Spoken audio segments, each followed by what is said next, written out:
support a way where you take Swedish taxpayers' money or Swedish households' money and put that in effect to build grids in some other country.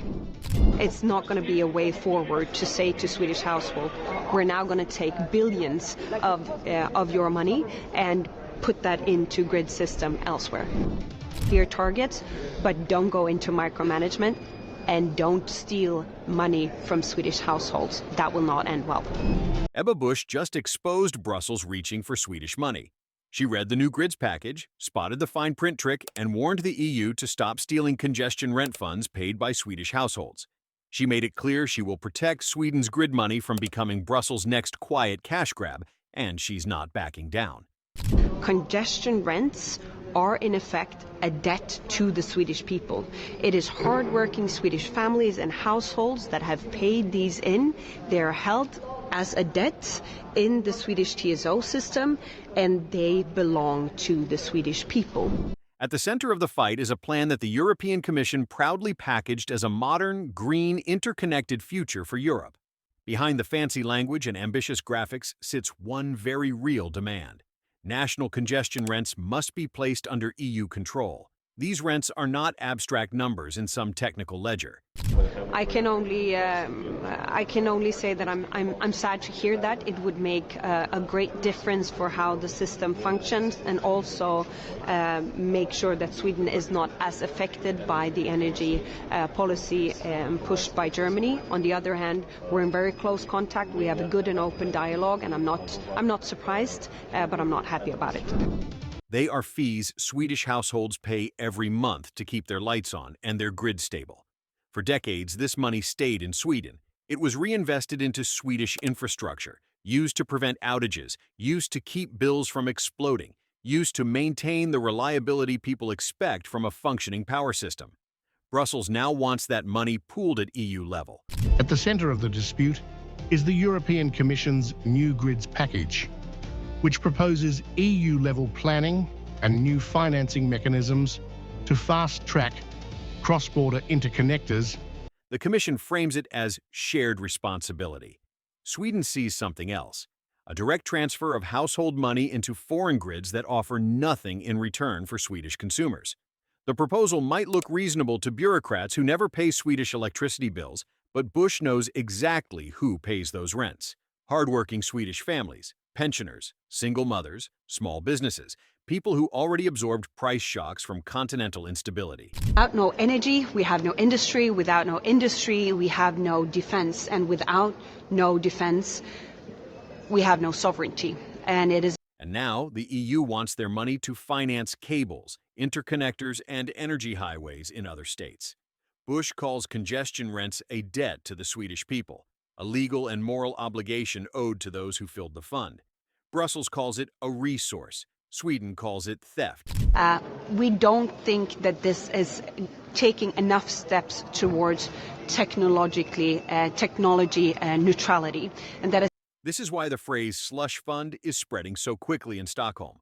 When Brussels can take money from households in one country and repurpose it to build infrastructure in another, accountability disappears.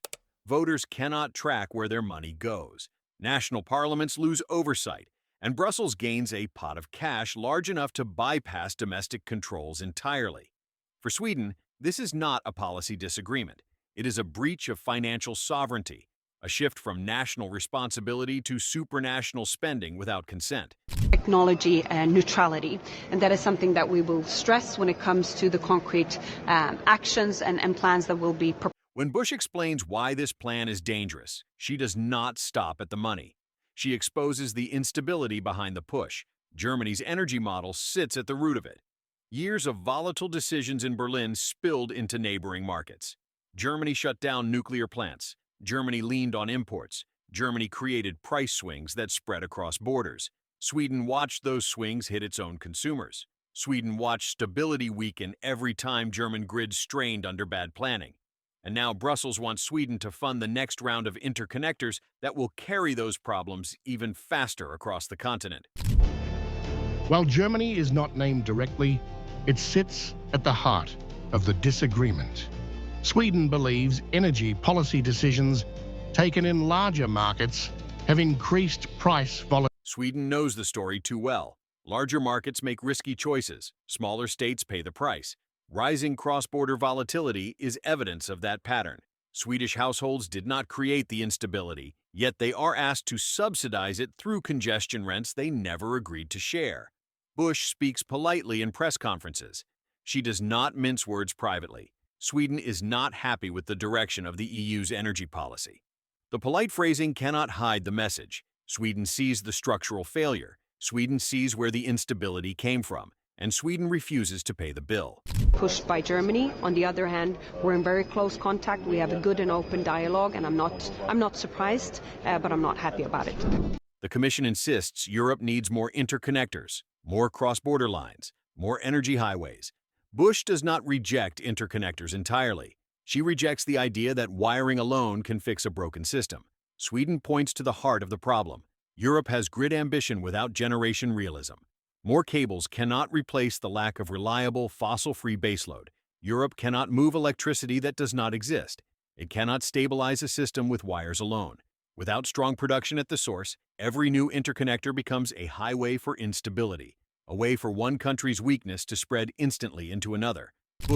Is also warning that expanding interconnections without fixing power production risks spreading instability faster across Europe.